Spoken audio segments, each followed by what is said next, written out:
All right, so let's talk about Dividend Aristocrats Explained. So why they're the gold standard, why Dividend Aristocrats are the gold standard for income investors. So here's the deal.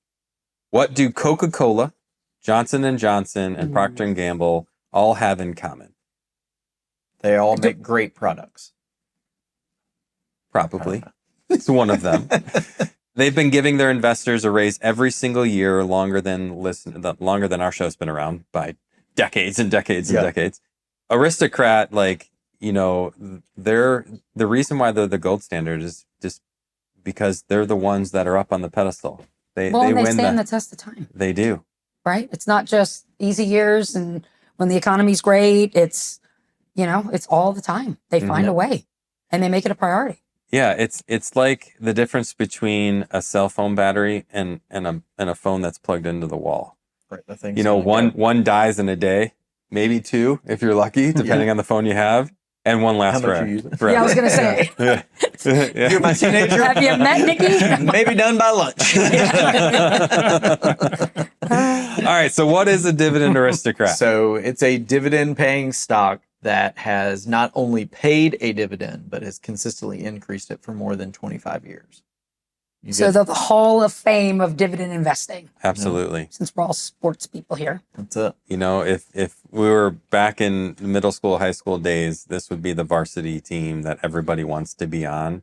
And you're like either JV, middle school or whatever, like everybody's vying to be onto that team. And the Aristocrat is that varsity league. It's the championship caliber team that everybody wants to be on. And it's that good to great and maintaining greatness. Like going from good to great in a big year and having a splash is awesome. But if you can't overlap yourself from that greatness to that next level.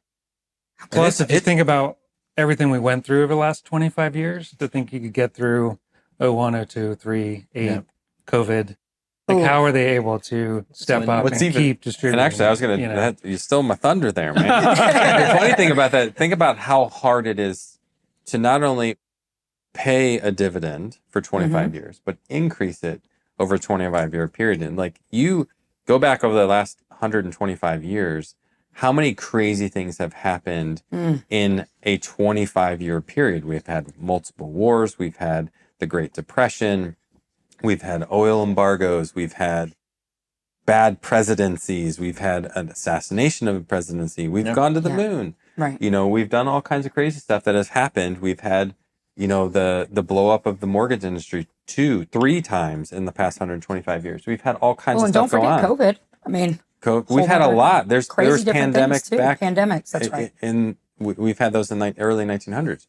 So when you go back into history, you're not going to find, like, even if you have like a slider that's 25 years and you go back in time in the history of the last 125 years, they'd be hard pressed to find an easy 25-year period. Right. There's always something bad. Yeah. Well, even 10 years. I mean, honestly, if you really think about one of those things, maybe not all those things, but within 10 years, you've probably had at least one of those things you referenced happen. In every 25-year period. Well, but even in every 10, arguably, you know, maybe, right? You might have had a war. You might have had a COVID. You might have had a housing crisis, right? The 2000, like, I'm just sitting there rattling off. I'm like, have we really gone longer than 10 years? It would be tough. Right. 25 years is like inconceivable. Inconceivable. But I'm even thinking 10 is Wouldn't you love to be in the boardroom when they're sitting there and they're like, so what are we going to do with our dividend this quarter? And it's like, well, you know, they're up against We've made it since 1882. 3 quarters we haven't raised it because we've been trying to weather this. We got to raise it to keep this streak alive. And they're like, do it a penny. But they're like, we're going to keep the streak because we have multiple companies that have done that. The summer of 2020, Exxon CEO came out and said, we have been here through blah, blah, blah. I mean, he just listed off all kinds of stuff. I don't remember exactly what he said. But he's like, and there's one thing that he's like, the world is shut down. Nobody's using gas, but we have been prepared for this.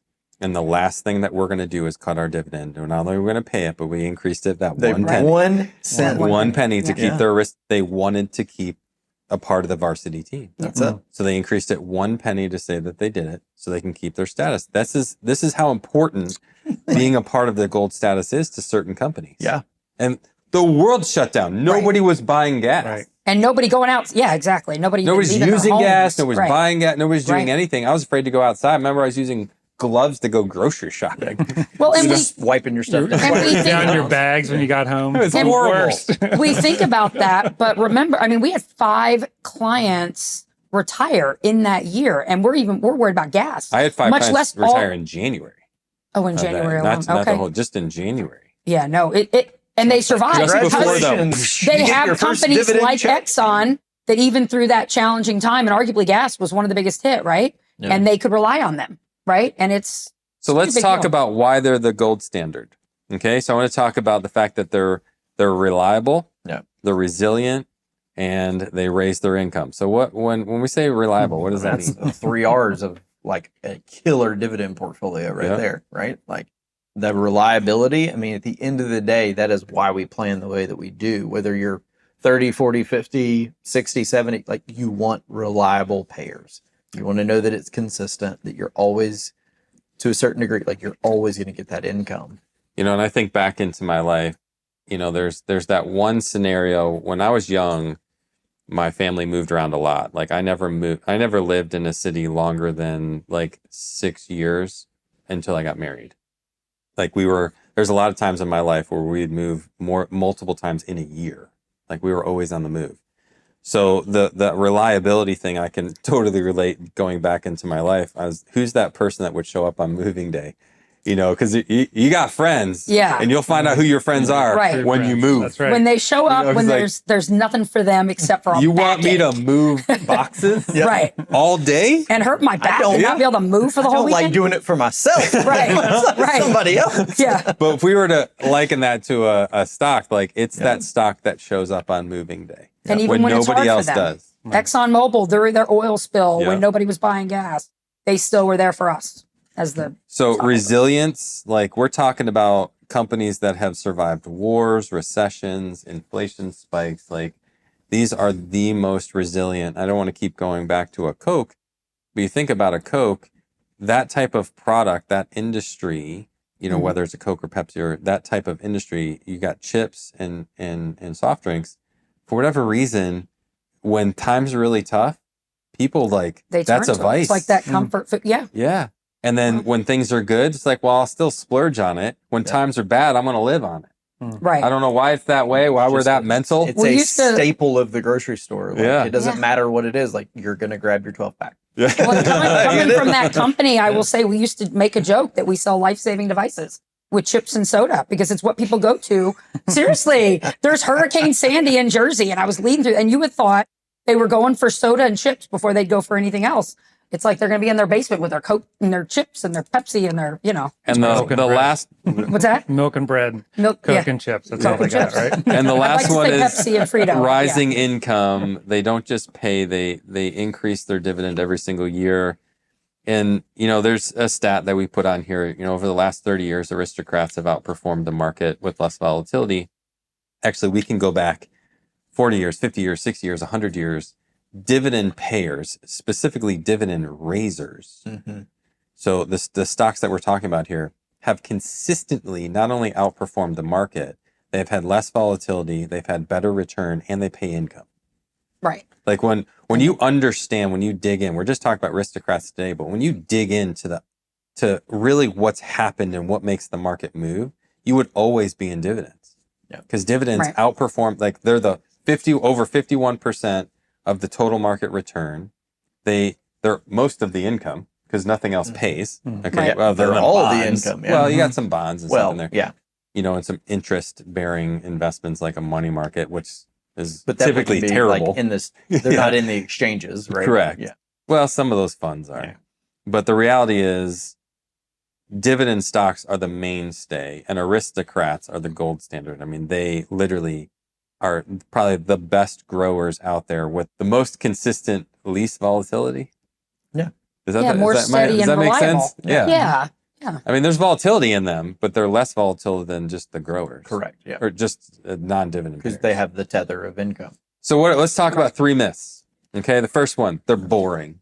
They're for old people. You know, Oh. that is a myth, but to me, I'm like, Oh, if we said, hey, you can go work for this company that's going to consistently pay your paycheck and is going to give you a great increase in your salary every year. Or you can go for this startup and you may get paid, you may not. It may last 20 years. It may last 1 year. You don't know. Why would that be boring? I mean, maybe it is boring to some folks, but I'm like, I'm going to take the one, especially with a family, that's going to pay me, increase, and well, I feel I'll like let the fireworks go for the other side. I feel like the broker industry or the marketing companies that have done a very good job casting shadow on dividend stocks. Oh yeah. Because they're like, well, they're boring. They're for old people. They don't move. Like I've had advisors like get in my face like, you don't know what you're talking about with dividend stocks. They don't ever grow. And I'm like, because they're using all their growth to pay a dividend. Yeah. I'm like, apparently you've done zero research on this. And you haven't looked beyond just yesterday. Yeah. Like, look last week, last year, the last 20 years. This last summer or earlier in the summer, I had another advisor come at me he was competing against another client against ours. We met somebody and there was a bunch of advisors vying for this guy. And one of the advisors like, I want to go. He literally asked the prospect, can I get on the phone with this other advisor? He goes, by the end of the call, I'll have him eating out of my hands over my process. He goes, dividends don't work. Oh. And he goes, and then he gives them a bunch of funds. The guy was a complete moron. The horrible thing about it is he was speaking out of ignorance. Yeah. When somebody understands the stats behind dividends, you would always have dividends. Always. Like you can't argue with history. Like you can forget it, you can repeat it, but you can't argue against it. It goes to the same concept that we do talk about quite a bit, not just in dividends, but in life, right? It's the microwave versus the slow cooker. Paul, getting somebody to stay in a dividend to see that just even that 1 year, sometimes people they can't stand not seeing it in that first 5 minutes. Mm-hmm. Whereas sometime in a growth, you can go and show somebody a growth in 2 seconds. Well, what happens on the 4th second, right? Or the minute? And sometimes people aren't willing to stick around. Yeah. So what's another one right here? High yield is always better. Man, that's a flashy trap sometimes. I'll agree on the base statement. A high yield is always better than a lower yield, but not always. Because you got to be careful what's actually propping that yield up. And, sometimes the stock can just not be doing the right things. And I would say high yield looks better. Yeah. It's not better. Like who would be attracted to a low yield? Like if I'm going to look at 2 different stocks, a name brand with X yield and a no name brand with an X plus yield, I'll probably go, this one looks better every single time because who would want 4% when you can get 6% or 8%? But that's a look, and it's not better because if you built a portfolio of every single year, if you built a portfolio of stocks that had greater than 7% yields and stocks that had consistent, Aristocrat, type of stocks or yields over here, I bet you historically the return does this every single year.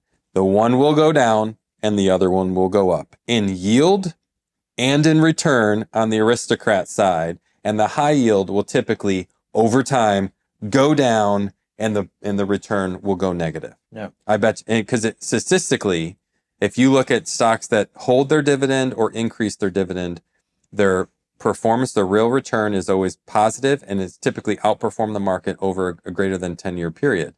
If you look at the ones that decrease, they don't even show up on the map. Right. They get crushed by the market, let alone the other dividend stocks. Like if all you're doing is chasing high yield, you will kill your portfolio total return.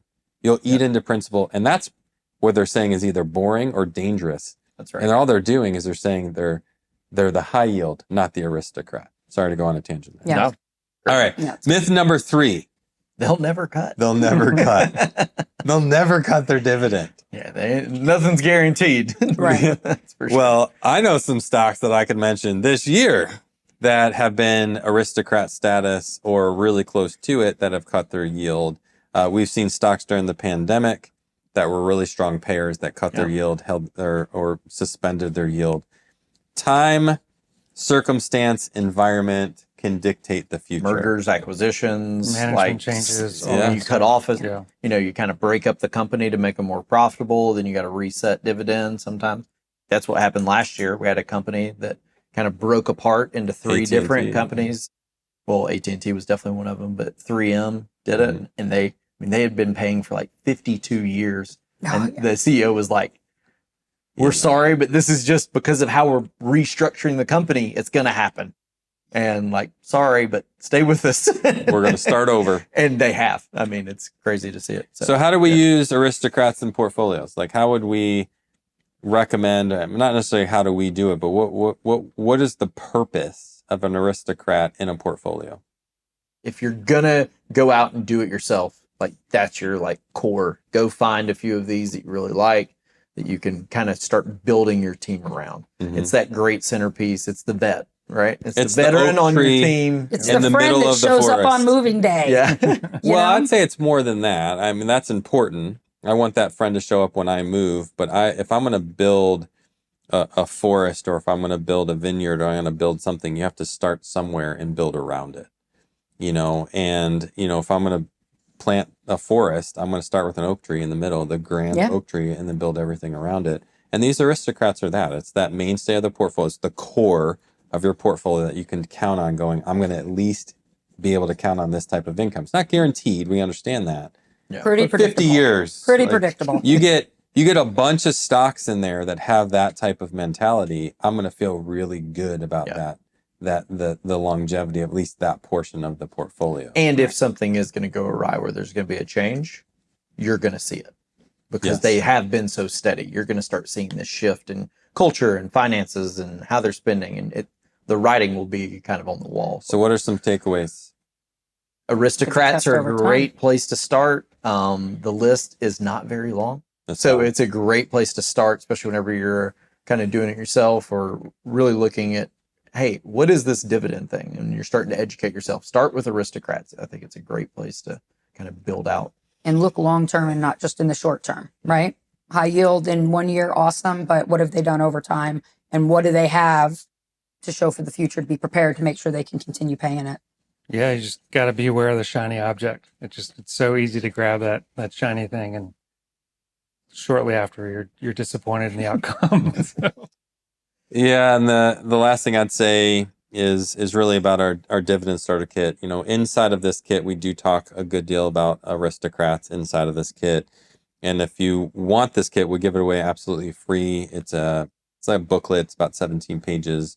And it talks about how to build a portfolio. And if you want that, all you got to do is subscribe to the channel. Once you subscribe, put in a DM or a message, this dividend starter kit, and we'll send it to you at no cost, no questions, anything.